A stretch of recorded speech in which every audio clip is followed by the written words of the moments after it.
নাউজুবিল্লাহ জিকির করি লা ইলাহা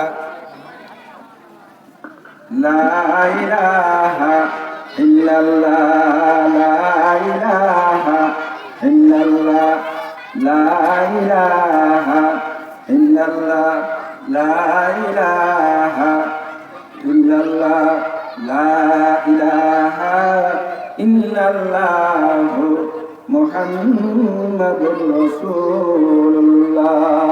সকলে বলে সাল্লাল্লাহু আলাইহি ওয়াসাল্লাম। ভাইরা আমার, বন্ধুরে আমার, বাবা দিয়া এলাকাবাসীরা, এই মাহফিল প্রত্যেকদিন করা সম্ভব হবে না, প্রতিদিন করা সম্ভব হবে না। শুধু আজকের জন্যই বছরের আজকের শেষ দিনের ভিতরে এই মাহফিলের আয়োজন করেছেন। আপনারা এত সুন্দর জান্নাতের বাগান সাজিয়েছেন। আল্লাহর কোন বান্দা, আল্লাহর কোন মাহবুব যখন মাহফিলের দিকে অগ্রসর হইতে থাকে, ওই বলেছেন মিম্মা হামদাবা জুমলায়ে করব জমিন আজ বড়ায়ে তালেবানে ইলমে দিন। মিম্মা হামদাবা জুমলায়ে করব জমিন আজ বড়ায়ে তালেবানে ইলমে দিন। যাই মাহফিলের দিকে আসতে থাকে আল্লাহ রহমতের ফারিস্তারা ওই বান্দার পায়ের নিচ দিয়া রহমতের নূরের পথ বিছায়া দেয়। বলেন সুবহানাল্লাহ। আর আল্লাহ নবী বলেছেন ইয়াকুদু কাউমু ইয়াযকুরুল্লাহ ইল্লা হাফাতুল মালাইকা ওয়া গাশিয়াতুর রাহমাহ ওয়া নাযালাত আলাইহিমুস সাকিনাহ। আল্লাহ নবী বলেছেন, যারা আল্লাহ নামের জিকির করার জন্য, আমাকে স্মরণ করার জন্য বসে যায়, যারা আমাকে স্মরণ করার জন্য বসে যায়, এই সাবধান সাবধান, যারা আমি আল্লাহকে স্মরণ করার জন্য বসে যায়, তার চতুর্পাশ দিয়া রহমতের ফারিস্তারা, ওই ফারিস্তারা বেষ্টন করে। বলেন সুবহানাল্লাহ। একজনের কাঁধে দাঁড়াইয়া দাঁড়াইয়া এইভাবে আর পর্যন্ত ঠেস লেগে যায়, এবং যতক্ষণ পর্যন্ত ওই বান্দা বসে থাকে আল্লাহর রহমত তাদের ভিতরে আসতে থাকে, এবং রহমতের সাকিনা তাদের উপরে পড়তে থাকে। আর আর উত্তম মজলিসে ওই বান্দার আলোচনা করতে থাকে। বলেন সুবহানাল্লাহ। আর এখানে আসলে অবশ্যই লাভবান হয়ে যাবেন। ভাইরা বন্ধুরে আমার, ভালো জিনিস ভালো বোঝা যাবে। আমার আল্লাহ রাব্বুল বলেছেন, ইয়া আইয়ুহাল্লাযীনা আমানু তাকুল্লাহ। আমার আল্লাহ ডাক দিয়ে বলে, ও দুনিয়ার মানুষ, বিশ্বাসী বান্দারা রে, আমি আল্লাহকে ভয়ের মতো ভয় করো। তোমার ভয় কেন হয় না? আমি যদি তোমার নিঃস্ব বানাইয়া দেই, আমি যদি তোমার এখনই মৃত্যু দিয়া দেই, আমি যদি এখনই তোমার একটা মুসিবত দিয়া দেই, তুমি তো ভয়ে থরথর করে কাঁপবে। আমি আল্লাহ তাআলাকে ভয়ের মতো ভয় করো। ওয়াকুনু মা'আস সাদিকিন। যারা সত্যবাদী, যারা সালেহ, যারা বিশ্বাসী, ওই সমস্ত বান্দাদের সাথে তোমরা কি হয়ে যাও? সাথী হয়ে যাও, বন্ধু হয়ে যাও। বলেন সুবহানাল্লাহ। আল্লাহ তাআলা কোরআনের ভিতরে বলেছেন, এই যে এত সুন্দর একটা জায়গা, এত সুন্দর একটা জায়গা, আল্লাহ তাআলা বলেছেন সূরা মাইদার আয়াতে আল্লাহ তাআলা বলেন, ওয়াত্তাকু ইলাইহিল উসিলা। একটা তোমরা নেক আমল একটা অন্বেষণ করো, তালাশ করো, নৈকট্য অর্জন করার জন্য তোমরা তালাশ করতে থাকো। কোন গেলে নৈকট্য হাসিল করা যাবে, কোন জায়গার ভিতরে গেলে তুমি লাভবান হবে, কোন জায়গার ভিতরে গেলে আল্লাহ তাআলা খুশি হবে, কোন জায়গার ভিতরে গেলে তোমার পূর্বপুরুষ যারা কবরে চলে গেছে মাফ পাবে, কোন জায়গার ভিতরে বসলে তোমার মিজানের পাল্লাটা বাড়ি হইতে থাকবে, তোমার আমলটা সংশোধন হইতে থাকবে, তুমি আল্লাহর দরবারে প্রিয় হয়ে যাবে, ওই জায়গার ভিতরে তোমার যা বসা উচিত, ওই উসিলা তুমি তালাশ করো। বলেন সুবহানাল্লাহ। আর উসিলাটা হচ্ছে এই নেক আমল পাওয়ার জন্য এই মাহফিল হচ্ছে একটা উসিলা। আল্লাহ বলছেন, ওয়াত্তাকু ইলাইহিল উসিলা। একটা উসিলা তালাশ করো, যে উসিলার বিনিময়ে পরকালে তুমি নাজাতের জরিয়া হয়ে যাবে। এই মাহফিলটা যদি আল্লাহ তাআলা কবুল করেন, পরকালে আপনার আমার জন্য যথেষ্ট হয়ে যাবে। বলেন সুবহানাল্লাহ। মাহফিলটা যদি আপনার আমার জন্য কবুল হয়ে যায়, আল্লাহ যদি আপনারে মাফ করে দেয়, পৃথিবীর কোনো মানুষ বাধা সৃষ্টি করতে পারবে না। বলেন সুবহানাল্লাহ। আর যদি আপনার যদি আল্লাহ মাফ না করেন, পৃথিবীর সমস্ত মানুষ যদি স্লোগান দেয় কোনো কাজে আসবে না। আসবে? কোনো কাজে আসবে না। আরে এমন একটা দিন এসে যাবে, মানুষ বলবে ইয়াকুলু ইয়া লাইতানি কাদ্দামতু লি হায়াতি। এমন একটা সময় এসে যাবে যে সময়ের ভিতরে মানুষ বলবে ইয়াকুলু ইয়া লাইতানি কুনতু তুরাবা। মানুষ এই কথা বলবে, মানুষ বলবে ইয়াকুলু ইয়া লাইতানি কাদ্দামতু লি হায়াতি। আয় আফসোস, হায় দুর্ভোগ, আমার জীবনের পূর্বেই যদি আমি কিছু নেকামল করে পাঠাইতাম, তাহলে তো কবরে মিজানে পুলসিরাতে হাসরের ময়দানে নাজাত পেয়ে যাইতাম। বলেন সুবহানাল্লাহ। অন্য আয়াতের ভিতরে বলেন ইয়াকুলু ইয়া লাইতানি কুনতু তুরাবা। কিয়ামতের ভবিষ্যৎকে মানুষ বলবে আরে এই শাস্তি আমার জীবনে কুলাবে না। আরে আমরা যদি মাটি হইয়া যাইতাম, আমরা যদি মাটির সাথে মিশা যাইতাম, তাহলে তো আমরা লাভবান হয়ে যাইতাম। এই জ্বালা যন্ত্রণা তো আমাদের সহ্য হবে না। এই জন্য আল্লাহ বলছেন মানুষ কিছু আল্লাহর কাছে প্রার্থনা করবে, আহা ও আল্লাহ দুনিয়াতে আমারে পাঠাইয়া দাও, দুনিয়াতে আমারে পাঠাইয়া দাও, আমি আবার যাইয়া তোমার নেকামল করব, একটা মুহূর্ত তোমার না ভরমানি করব না। এইভাবে আফসোস করতে থাকবে আর বলবে আরে কে আছো এমন যে আমার একটা নেকি দিয়া এই হাসরের ময়দানে নাজাতের জরিয়া বানাইয়া দিবা। পুরা হাসরের মাঠটা ঘুরবে, কোনো লাভ হবে না, কোনো লাভ হবে না। এই জন্য বাবাজিরা ভাইয়ের আমার এই মাহফিল আল্লাহর কাছে বড় প্রিয়। যখন এখানে কোরআন হাদিসের আলোচনা চলবে, আল্লাহ পাকের পক্ষ থেকে রহমতের সাকিনা নাজিল হইতে থাকবে।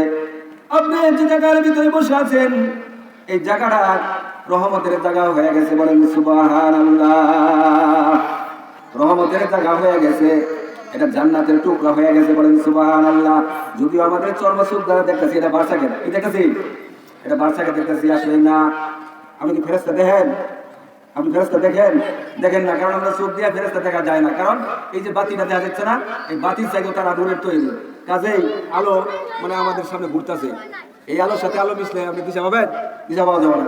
ওই বাল্বের আলো এই বাল্বের আলো, আর কোনটার আলো কোন দিকে গেছে পাওয়া যায়? বলা যাবে না। বলা যাবে? বলা যাবে না। অতএব মানে এই জায়গাটা রহমতের জায়গা হয়ে গেছে। আল্লাহর কোন বান্দা যদি রহমতের খুলে আসতে চায়, রহমতের দলে যদি আসতে চায়, আমার আল্লাহ ডাক দিয়ে বলছেন ইয়া আইয়ুহাল্লাযীনা আমানুত্তাকুল্লাহ ওয়া কুনু মা'আস সাদিকিন। আমার আল্লাহ ডাক দিয়ে বলেছেন হে ঈমানদাররা, আমি আল্লাহরে ভয় করো আর তোমরা সত্যবাদীদের সাথে হয়ে যাও। বলেন সুবহানাল্লাহ। এই জায়গার ভিতরে আপনি যদি বসেন আর কিছু আমল হইতে থাকবে, ভালো আমল হইতে থাকবে, আপনার এমনি খালি হাতে দেওয়া হবে না। যদি বলেন যে হুজুর দেই নাকে, আমল কখনো দেখা যায় না, দেখা যায়। আল্লাহ সুবহান এই হাদের ভিতরে আল্লাহ তাআলা বলছেন ওয়াসাবিকুনাস সাবিকুন উলাইকাল মুকাররাবুন। আমার আল্লাহ বলছেন অগ্রগামী বান্দারা কিয়ামতের ময়দানে অগ্রগামী থাকবে। যারা নেকের প্রথম আছে, নেক কাজের প্রথম আছে, তারা কি পায়? নেক কাজের প্রথম যারা আছে, আল্লাহ রাস্তায় 1000 উট সদকা করলে যে পরিমাণ সওয়াব পাওয়া যায়, এই পরিমাণ সওয়াব আল্লাহ তাআলা আমলনামায় দিবে। বলেন সুবহানাল্লাহ। আপনার সওয়াবের দরকার আছে না? আমার সওয়াবের দরকার আছে না? প্রত্যেকেরই সওয়াবের দরকার হবে। এই দুনিয়াতে যদি আপনার টাকা থাকে, বাজার করা সহজ। আর বাজারের ভিতরে যদি টাকা না থাকে, ব্যাগ নিয়ে ঘুরলেও কোনো লাভ হবে না। আর টাকা যদি পকেটে থাকে, টাকা যদি আপনার পকেটে থাকে, ব্যাগের দরকার লাগে না? লাগে? লাগে না। এই জন্য ভাইয়ের আমার, বন্ধুরে আমার, বাবাজিরা আমার, এলাকাবাসী, আপনারা তো এখানে ভিতরে আসবেন তো আসবেনই। হয়তো ভাবতেছেন এখন যাবো না, একটু পরে যাব।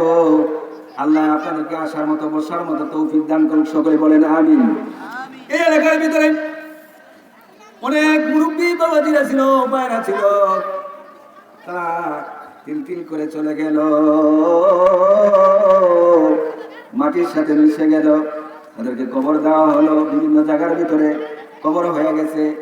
আপনার আমারও কবর হয়ে যাবে। সময় তো বসে থাকে না। এক জামানা বলকে হালকা টানি গুজাস্তা জামানা ফের আতানি। সময় এবং নদীর স্রোত কারোর জন্য অপেক্ষা করে না, বলেন সুবহানাল্লাহ। সময় চলে যাবে, সময় চলতেই থাকবে, সময় চলতেই থাকবে। আমি বলতেছিলাম আল্লাহ তাআলার হুকুম করছেন, ও দুনিয়ার মানুষরে, ও বিশ্বাসী বান্দারা, তোমরা যদি নাজাত পেতে চাও, তোমরা যদি মাফ পেতে চাও, তোমরা যদি আমি আল্লাহরে খুশি করতে চাও, তাহলে আমার নেককার বান্দাদের সাথী হয়ে যাও, বলেন সুবহানাল্লাহ। আপনি নেককার মানুষের সাথে কিছু সময় বসবেন, কিছু সময় বসবেন। এই বসাটা যদি আপনার 1 ঘন্টা হয়ে যায়, কয় ঘন্টা? 1 ঘন্টা হয়ে যায়। আল্লাহর হাবিব বলেছেন, আল্লাহর হাবিব বলেছেন, তার পাক জবানের ভিতরে বলেছেন, 1 ঘন্টা কিছু কম সময় যদি আপনি এলমের জায়গার ভিতরে বসে যান, আপনি যদি জিকিরের মাজলিসে বসে যান, ফিকিরের মাজলিসে বসে যান, এই তালিমি জলসার ভিতরে যদি আপনি বসে যান, এবং এই সামিয়ানা নিচে যদি বসে যান, রহমতের জলসার ভিতরে যদি আপনি বসে যান, আল্লাহ রাব্বুল আলামিন খুশি হইয়া 1000 জানাজার নামাজ পড়লে যে পরিমাণ সওয়াব হবে, এই পরিমাণ সওয়াব আল্লাহ তাআলা তার আমলনামার ভিতরে দান করবে, বলেন সুবহানাল্লাহ। 1000 জানাজার নামাজ পড়লে কয় বছর সময় লাগবে? 1000 জানাজার নামাজ পড়তে গেলে কয় বছর সময় লাগবে গো? 70 বছর যদি মানুষটা যদি বেঁচে থাকে, 70 বছর মানুষটা যদি বেঁচে থাকে, তাইলে তারপরে ওই 1000 জানাজার নামাজ পড়া বিরাট কঠিন হয়ে যাবে, যাবে না? কিন্তু আল্লাহর হাবিব বলেন, কোন বান্দা যদি এলমের মাহফিলে বসে যায়, জান্নাতের টুকরার ভিতরে যদি বসে যায়, জান্নাতের মাহফিলে যদি বসে যায়, তাহলে 1000 জানাজার নামাজ পড়লে যে পরিমাণ সওয়াব হবে, এই পরিমাণ সওয়াব বান্দাদের আমলনামার ভিতরে হবে, বলেন সুবহানাল্লাহ।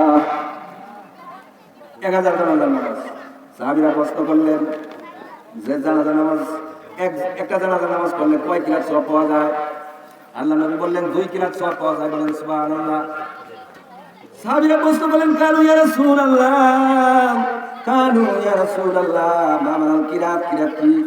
আল্লাহর হাবিব বলেন, কিরাত হলো উহুদ পাহাড়ের সমতুল্য। যে সমস্ত হাজী সাহেবেরা মক্কা মুকাররমায় হজ করার জন্য গিয়েছেন, তারা উহুদ পাহাড় দেখেছেন। যারা বিদেশের জমিনে ছিলেন, সৌদি আরবে ছিলেন, তারাও দেখেছেন উহুদ পাহাড়টা কত বড় দৈর্ঘ্য, কত বড় প্রস্থ, কত বড় উচ্চতা। তারা দেখেছেন 1 কিরাত সমান সমান উহুদ পাহাড়। তাহলে 2 কিরাত সওয়াব দেওয়া হবে। এইরূপ 1000 জানাজার নামাজ পড়লে যে পরিমাণ সওয়াব হবে, এই পরিমাণ সওয়াব আল্লাহ তাআলা তার বান্দাদের আমলনামার ভিতরে দান করবে, বলেন সুবহানাল্লাহ। কিন্তু ভাইরা আমার, আপনার কাছে বসে থাকলে, আপনি যদি একা যদি চা খান, আরেকটা ভাই পাশে বসে আছে, তারাও বলবেন ভাই চা খাইছেন কিনা, এই কথাটা জিজ্ঞেস করেন। লোকটা যদি বলে হ্যাঁ আমি চা খেয়েছি, তাহলে কোনো কথাই নাই। আর না খাইলে তার বলে যে ওই বাইরে ওটা দাও, এরকম মহব্বতের লোক থাকলে এই কথা বলে।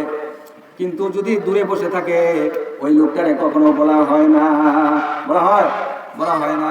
কিন্তু বাবাজিরা, ভাইয়ের আমার, এই মাহফিলের ভিতরে যারা বসবেন, যারা আসবেন, যারা বসে যাবেন, এদিক সেদিক ঘোরাফেরা না করে এখানে যারা বসে যাবেন, আল্লাহর পক্ষ থেকে রহমতের সাকিনা অবধারিত ভাবে আপনাদের আমাদের প্রতি বর্ষিত হতে থাকবে, বলেন সুবহানাল্লাহ। আর আল্লাহ নবী বলেন, কোন বান্দা যখন আল্লাহ প্রেমিক হয়ে যায়, আল্লাহকে পাওয়ার জন্য দিলটা উজাড় করে দেয়, প্রাণটা মিলাইয়া দেয়, আল্লাহর জন্য দেওয়ানা হয়ে যায়, আল্লাহ বলে যে ওই বান্দা আর বান্দা থাকে না, ওই বান্দা আমার হাওলা হয়ে যায়। আল্লাহ বলেছেন, ফাল্লাহুল মাওলা আল্লাহুল কুল। আমি আল্লাহ যদি হয়ে যাই, তার গোটা পৃথিবী দায়িত্ব হয়ে যায় তার, বলেন সুবহানাল্লাহ। আল্লাহ বলেছেন, ফাযকুরুনি আযকুরুকুম ওয়াশকুরুনি ওয়ালা তাকফুরুন। বান্দা, তুমি যদি আমার দিকে হাঁটতে থাকো, আসতে থাকো, আমি আল্লাহ তোমার দিকে আগাইতে থাকি। তুমি যদি 1 হাত আসো, আমি 2 হাত যাই। তুমি যদি 2 হাত আসো, আমি আল্লাহ তাআলা 10 হাত আগাই আসি, বলেন সুবহানাল্লাহ। ভাইরা আমার, বাবাজিরা আমার, তাহলে যদি এইখানে ভিতরে বসে আসেন, আপনি ঠকবেন না, বরং লাভ পাবেন। আল্লাহর নবী বলেছেন, কোন আল্লাহর বান্দা, আল্লাহর মাহবুব যখন জান্নাতের বাগানের ভিতরে বসে যায়, 70,000 রোগী দেখলে যে পরিমাণ সওয়াব পাওয়া যাবে, এই পরিমাণ সওয়াব তার আমলনামার ভিতরে দেওয়া হবে, বলেন সুবহানাল্লাহ।